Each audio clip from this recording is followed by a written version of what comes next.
Mhm mhm mhm. Mhm. Iya. Kemudian berkaitan dengan ucapan benar Sis Meta, Mhm. kita kan biasa umat Buddha kan sering membacakan parita ya, seberapa besar sih sebenarnya kekuatan dari parita itu menurut Sis Meta? Kekuatan dari parita itu sih luar biasa ya, karena Mhm saya sendiri merasakan manfaatnya. mhm Karena, ketika saya dari, apa ya, kayaknya mulai SMP deh, suka mhm. membaca yang kanda parita. Iya. Nah, setelah itu kan saya sering ke hutan, meditasi yang di hutan, di situ kan masih sangat banyak ular. Saya tidak ketemu satu ular pun sampai detik ini. Jadi nggak pernah tuh ketemu yang ulernya segede batang pohon kelapa, ular kecil atau apapun nggak pernah ketemu. Terus binatang-binatang melata apapun tidak pernah ada yang mengganggu saya sedikit pun, satu pun nggak ada, gitu. Mmm, Itu benar-benar merasakan manfaat dari yang parita kanda kanda parita tersebut. mhm Karena ada beberapa teman, bahkan ya orang yang saya kenal di sana, ya ketemu ular yang segede batang pohon kelapa lah, entar ular dia lagi meditasi jalan nyebrang, dan ketemu binatang-binatang lain-lainnya yang ada gangguan-gangguan, kalau saya sih aman, gitu. mmm. Itu manfaat dari salah satu parita ya, gitu. Mhm. Kalau yang dari lain-lain juga sama ada merasakan. Dengan Terus, iya dengan iya, kita rajin baca parita kan itu termasuk ucapan yang benar, mhm, ucapan betul. yang baik. Jadi itu kita menanam ucapan melalui mulut, melalui ucapan.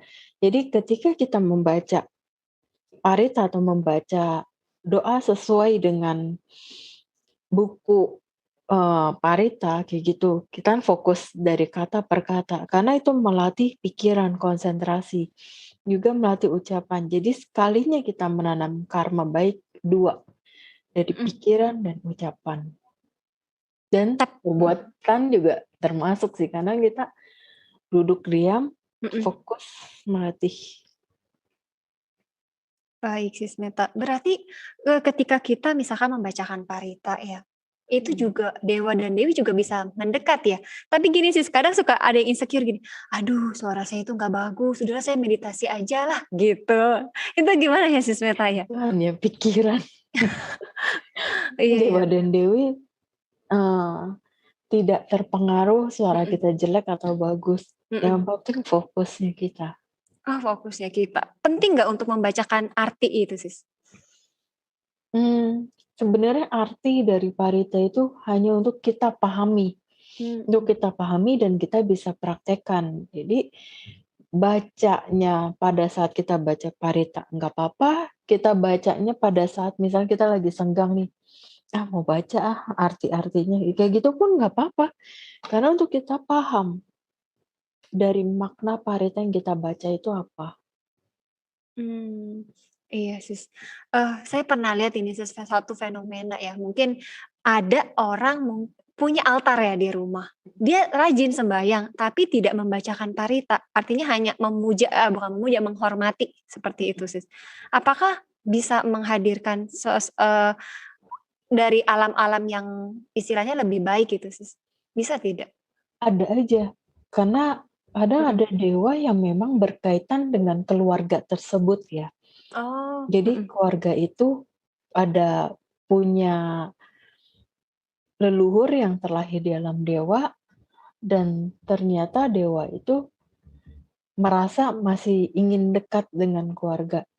Ya ketika ada rupang, ada, eee, altar, kadang ketika dia sembahyang cuma pai-pai aja mhm. pikirannya kan dia fokusnya baik ya, Iya, mhm.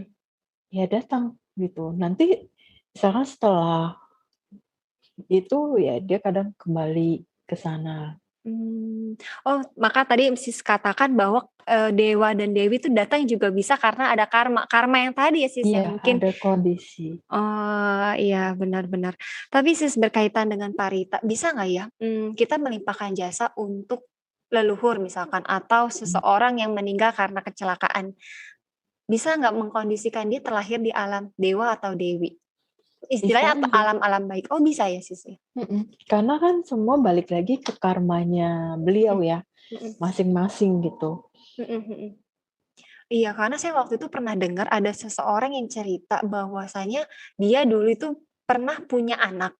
Mhm. Kemudian anak ini tuh meninggal karena gantung diri, ya kan? Karena ibunya ini dengan tekadnya luar biasa akhirnya berdana makan kepada sangga, sering melakukan pelimpahan jasa, fangsen dan lain sebagainya. Suatu hari ibu ini bermimpi bahwa anaknya ini seperti punya dayang-dayang gitu kan, Mhm. punya dayang-dayang. Kemudian dia berasumsi sepertinya, eee, anak saya ini terlahir di alam yang lebih baik. Itu bisa seperti itu ya, Sis, ya? Bisa. Bisa. Berarti kekuatan Karena pelimpahan jasa. heeh, ada karma yang mendukung juga dari si anak tersebut. Oh iya betul. Andai kata itu bukan anak atau istilahnya bukan nggak ada ikatan darah itu juga bisa, Sis? Iya, bisa. Oh, Karena kan kita bisa masuknya ke semua makhluk yang berhubungan karma dengan saya. Mungkin di kehidupan sekarang kita nggak terlibat sebagai keluarga.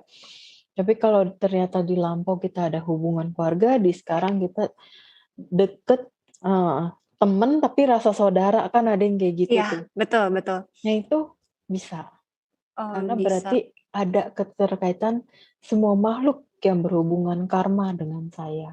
Mhm mhm. Iya, Sis. Mhm. Kalau misalkan kita ingin, menolong leluhur atau teman kita deh yang istilahnya sudah meninggal, kita tidak tahu nih Sis, dia terlahir di mana. Salah satu caranya hanya dengan pelimpahan jasa, bisa nggak dengan fangsen atas nama mendiang tersebut?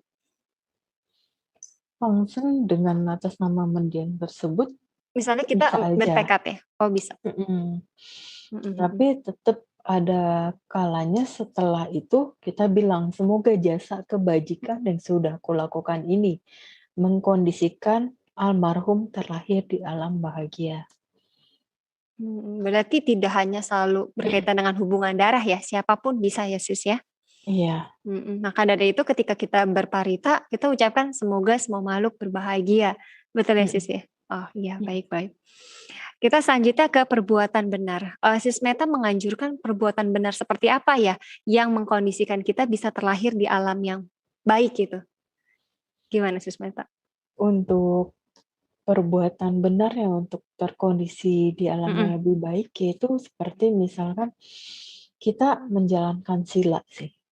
Yang mmm, tadi aku bilang menjalankan mhm. sila dengan baik, itu bisa terkondisi di alam yang misalkan kita praktek juga, terus kita banyak berbuat baik juga, itu bisa ke tawatimsa gitu. Tapi Oh, jarang mhm sekali sih memang yang bisa ke alam tawatimsa itu.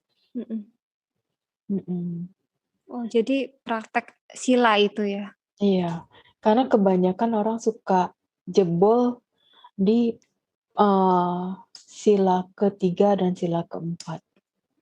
Sila 3, 4, 5 itu orang sering jebol. Mhm mhm. Mhm. Berkaitan dengan ucapan juga ya, Sis, ya? Itu Iya, sering sekali ya mhm. terjadi. Mhm. Karena ada yang kadang dia merasa karena pergaulan Mhm mengharuskan, "Oh si A cerita dia begini begini."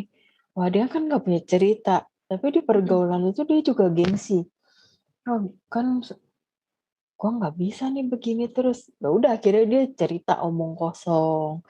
Nah itu kan juga karma buruk gitu, Iya apalagi yang iya. mendengarkannya percaya 100%. Wah sudah Mmm. deh.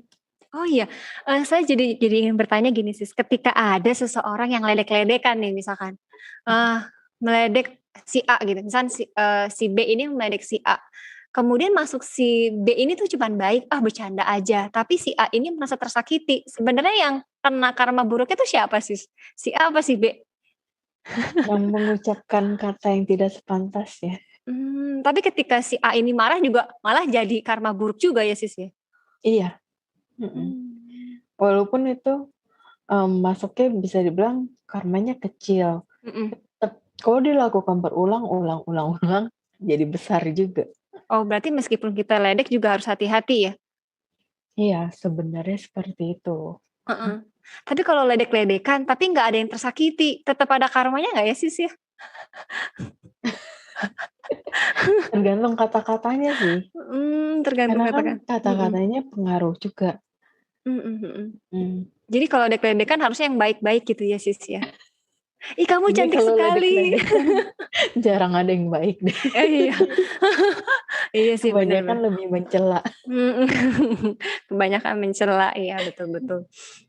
Iya, Sis. Kemudian terkait dengan mata pencaharian benar. Mata pencaharian benar kan tadi Sis katakan, dia tidak jual beli, hewan, kemudian senjata dan lain sebagainya. Mhm. Andai kata ada seseorang yang dia berkaitan dengan jual beli makhluk hidup, dia sadar bahwa, "Wah, ini pekerjaan saya kurang baik." Tapi mungkin pada kondisi seperti ini kan susah ya kita untuk Mhm mencari usaha baru. Akhirnya dia mhm. tetap menyeimbangi dengan berbuat kebajikan-kebajikan. Apakah itu bisa, Sis?